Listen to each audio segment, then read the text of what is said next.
Universidad de Chile te invitan a escuchar todos los miércoles a las 18 horas el programa Derecho al Aire, un espacio donde analizaremos temas de actualidad para acercar el derecho a la ciudadanía y viceversa. Derecho al Aire, cada miércoles a las 18 horas en el 102.5 FM y radio.uchile.cl. Conduce Álvaro Fuentealba Hernández. Estaba pensando, estamos en tiempos de transformación digital y tenemos que actualizar nuestro negocio junto con digitalizar sus procesos. De acuerdo, pero necesitamos partir por algo. Entonces partamos por un dominio en .cl. En Nick Chile. Obvio, Nick Chile. Por solo 10.950 pesos, usted podrá obtener por un año todos los beneficios de contar con su propia dirección electrónica que lo distinga e identifique en Internet. Nick Chile, tu identidad digital en Internet. www.nick.cl.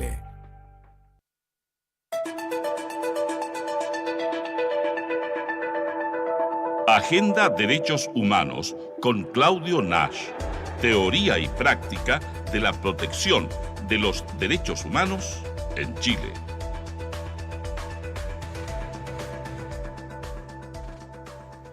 9 de la mañana con 30 minutos y efectivamente estamos en nuestro espacio Agenda Derechos Humanos con el doctor en Derecho académico, coordinador de la Cátedra de Derechos Humanos de la Vicerrectoría de Extensión y Comunicaciones de nuestra Casa de Estudios, presidente además de la Fundación Diálogo Jurisprudencial Iberoamericano, el profesor Claudio Nacha. Profesor, ¿cómo le va? Bienvenido de vuelta acá a la Radio Universidad de Chile. Un gusto, Claudio.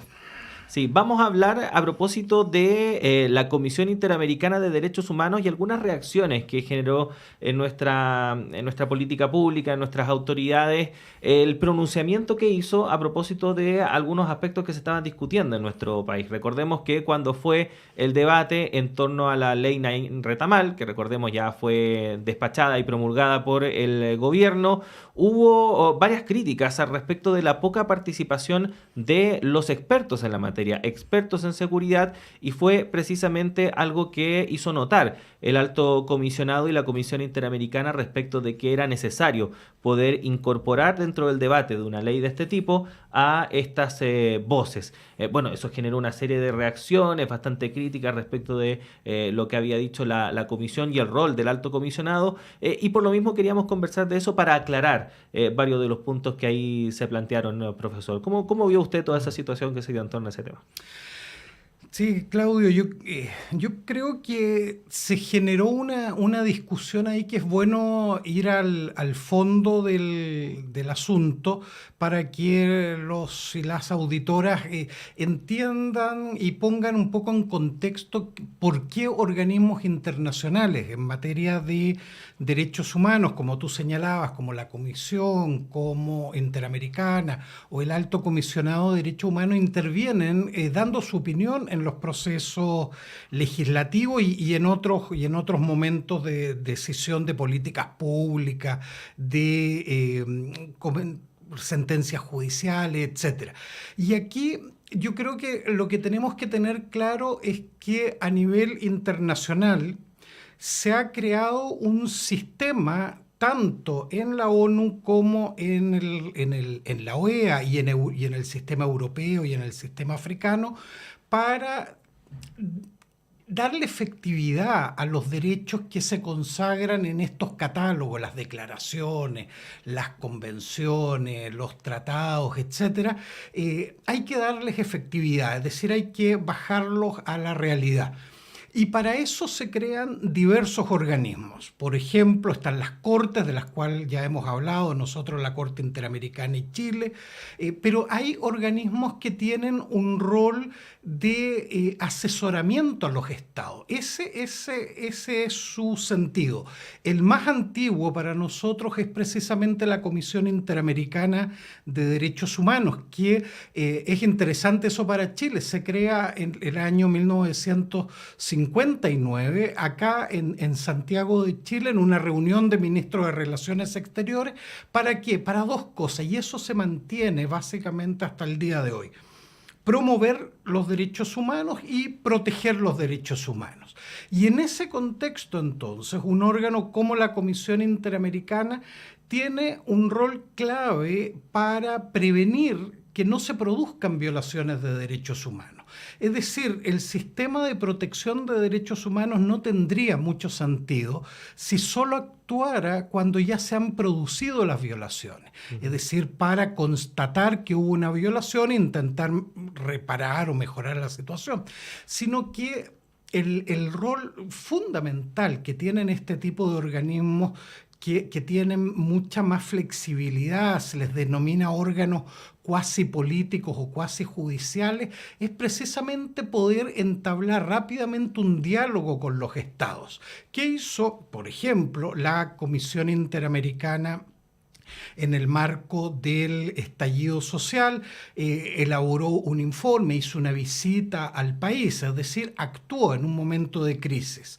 Pero también en momentos legislativos es importante su pronunciamiento. Y la comisión que hizo, por ejemplo, en el marco de la discusión de la ley Naim-Retamal, fue decirle al Parlamento, mire, aquí sería bueno que se escuchara a todos los que tienen una voz, organismos de derechos humanos, expertos, expertas, las propias instituciones afectadas, para generar un mejor debate en materia de derechos humanos. Y algo similar, y tú también lo mencionabas, Claudio, ocurre con la Oficina del Alto Comisionado para los Derechos Humanos. En general en Chile tenemos una especie de cercanía con la Oficina del Alto Comisionado, porque hay que recordar que su máxima autoridad durante 4 años fue precisamente la expresidenta Michelle Bachelet. Y a ella la vimos muchas veces dando conferencias de prensa, pronunciándose, por ejemplo, lo que sucedía en Venezuela, pronunciándose lo que sucedía en China, es decir, un amplio espectro de control internacional. Y en ese sentido, la Oficina del Alto Comisionado es mucho más reciente que la comisión, se crea el año 93. ¿Y quién la crea? Una resolución de la Asamblea General de las Naciones Unidas. ¿Y para qué? Nuevamente, para promover los derechos humanos y para generar mecanismos de protección. ¿Qué hizo el Alto Comisionado? Al igual que la Comisión Interamericana, en el marco de la crisis del 2019, visitó el país, hizo un informe. Luego le dio seguimiento a ese informe. Y en el proceso de la discusión de la ley Naim-Retamal fue interesante porque el Alto Comisionado dio un paso más allá que la Comisión y se pronunció directamente de algunos riesgos, algunas cuestiones que a la ONU en materia de derechos humanos, a su órgano especializado en materia de derechos humanos, le preocupaba sobre lo que estaba contenido en la ley, que podía tener algunas tensiones con los compromisos del Estado en materia de derechos humanos. Pero si tú ves, Claudio, y los auditores, yo creo que en ese contexto les puede quedar todavía más claro, estamos hablando no de órganos que vienen a intervenir en los procesos internos, sino que son órganos que vienen a colaborar, a ayudarnos en estos procesos difíciles de toma de decisiones o momentos de crisis, para que podamos hacer las cosas bien en materia de derechos humanos. Ahora, si bien ese es el objetivo en el fondo y la idea, los argumentos en contra de este tipo de intervenciones van precisamente en torno a esa línea, desde el más general que uno puede escuchar, que es que estos organismos internacionales no se tienen que incumbir en asuntos internos de los países, hasta otros ya más extremos y caricaturescos, como decir de que son organizaciones que están vinculadas a ciertas ideologías políticas. ¿Qué pasa ahí finalmente entonces? Bueno, siempre, y este espacio, digamos, Agenda de Derechos Humanos, lo que busca es justamente entrar en esos debates, porque son muy comunes, es decir, uno escucha mucho estas críticas a los sistemas de protección de derechos humanos, y a mí me parece que eso está bien, Claudio. A mí me preocupa mucho cuando tenemos órganos de derechos humanos o mecanismos de protección de derechos humanos y los estados están muy tranquilos y contentos. Quiere decir que ahí no se está haciendo la pega. ¿Por qué? Porque esto es básicamente ponerle límites y controlar al poder del Estado, ni más ni menos. Entonces, ahí hay un juego que es muy interesante, porque, y esta es la clave, porque los propios estados crean estos organismos. Nada de lo que dice la Comisión Interamericana, nada de lo que dice el Alto Comisionado de Derechos Humanos podría decirse o hacerse si los estados no hubiesen creado estos organismos, no les dieran sus facultades, el financiamiento y permitan sus funciones. Lo hacen con autonomía, pero dentro de un sistema estatal, es decir, la OEA, las Naciones Unidas son sistemas basados en los estados. Nada le pueden imponer a los estados más allá de la voluntad que estos han expresado de obligarse a ciertos pisos mínimos, que son los derechos humanos, la Declaración Universal, las convenciones. Entonces, en ese sentido, no hay ninguna intervención, llamémoslo así, ilegítima respecto de la soberanía de los estados. Son precisamente los estados los que han creado este sistema. En esa lógica, entonces, la evaluación que uno tiene que hacer es, ¿podemos o no vivir en un mundo sin ningún tipo de control internacional respecto de lo que los estados hacen en relación con las personas que están sujetas a su control? La respuesta de la historia la tuvimos en la Primera y en la Segunda Guerra Mundial, cuando no hay control alguno y los estados pueden hacer lo que quieran, incluso gobiernos elegidos democráticamente no tienen límites, podemos terminar en los horrores de genocidios, de crímenes de lesa humanidad, de persecución a ciertos grupos. Lo que como humanidad aprendimos con la Primera y la Segunda Guerra Mundial es que había que ponerle límites desde el ámbito internacional a los estados. Y eso es lo que hemos venido desarrollando los últimos 75 años. En diciembre, el 10 de diciembre de este año, 2023, se cumplen los 75 años de la Declaración Universal de Derechos Humanos.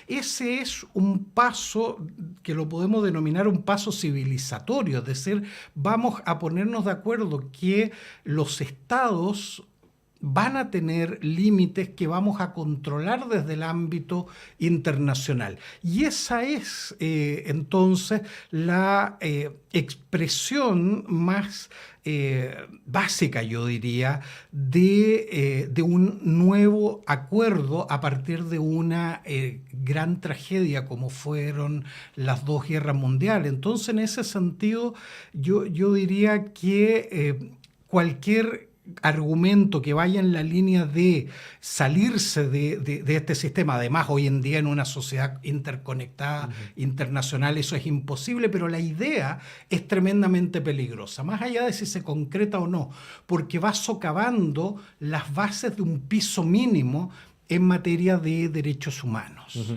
Y a propósito de eso, profesor, porque efectivamente, en el caso específico de la ley Naín Retamal, la ley se tramitó igual, y se tramitó express, se aprobó y se despachó, no se incorporaron estas voces expertas que se estaba recomendando que se hicieran. ¿Qué pasa cuando se empiezan a cruzar esas líneas, profesor? ¿Qué dice de nuestra institucionalidad, de nuestro Estado y de la forma en la cual abordamos nuestros compromisos en materia internacional?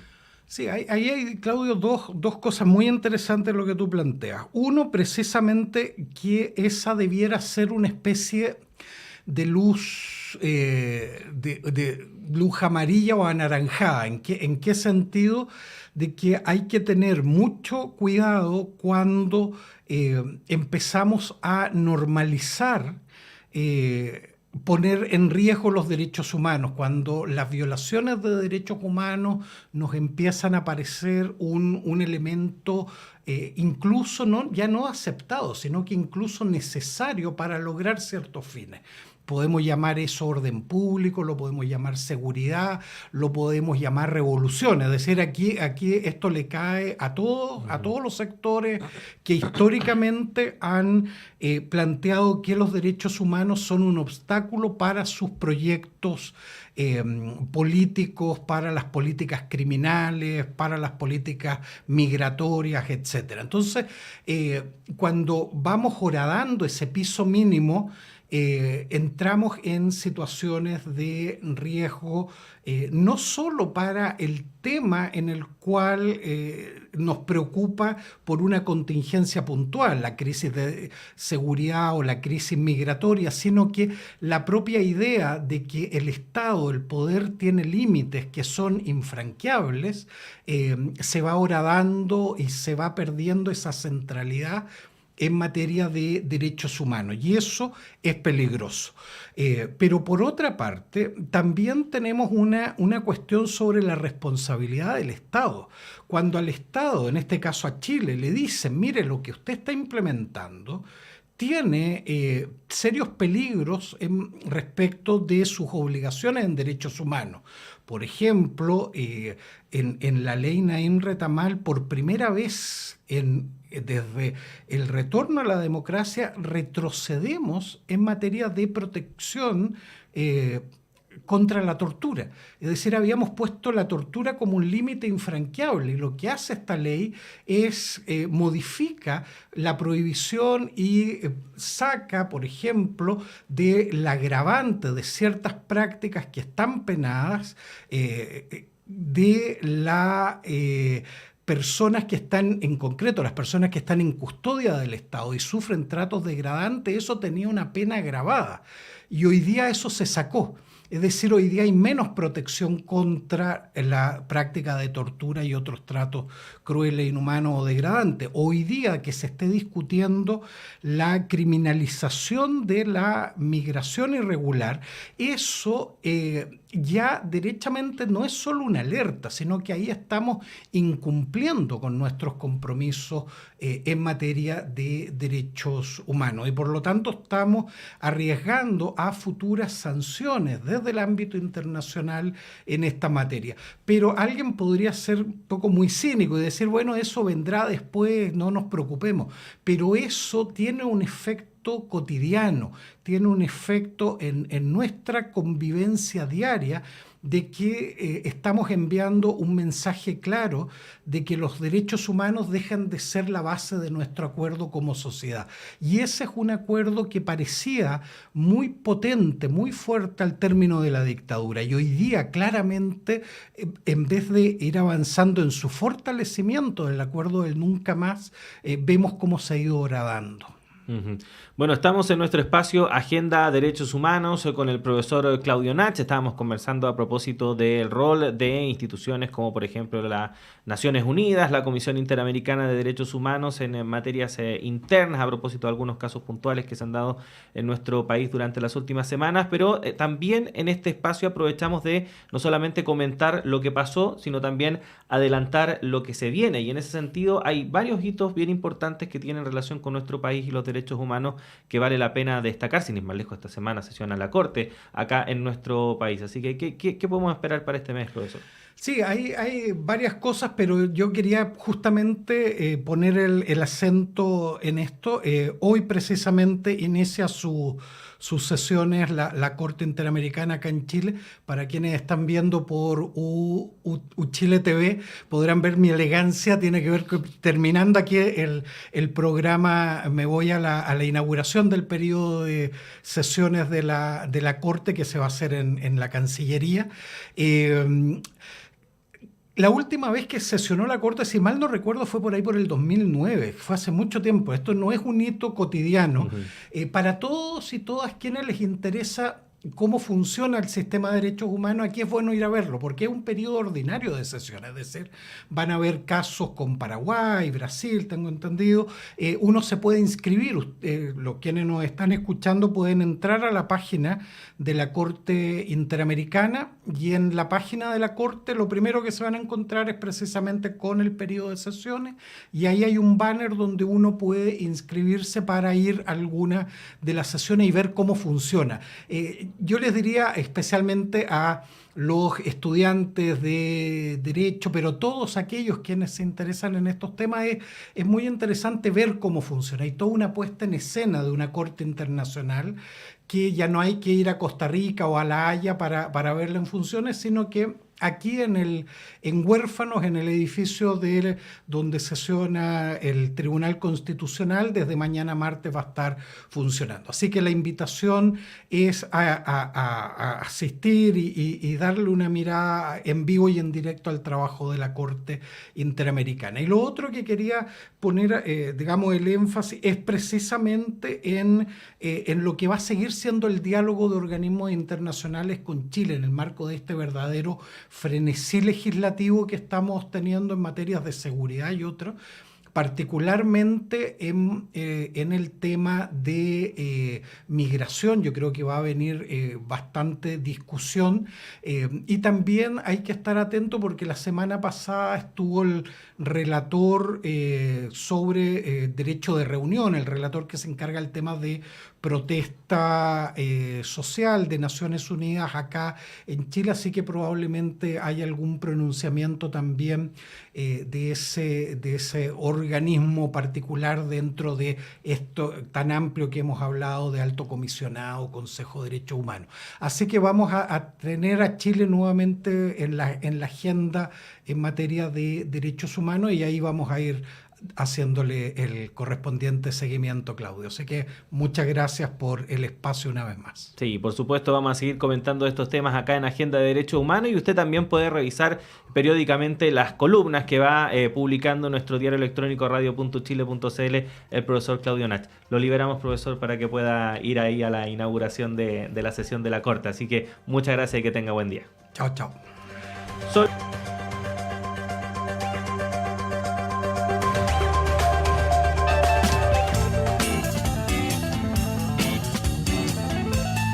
Las artes y la cultura en Radioanálisis.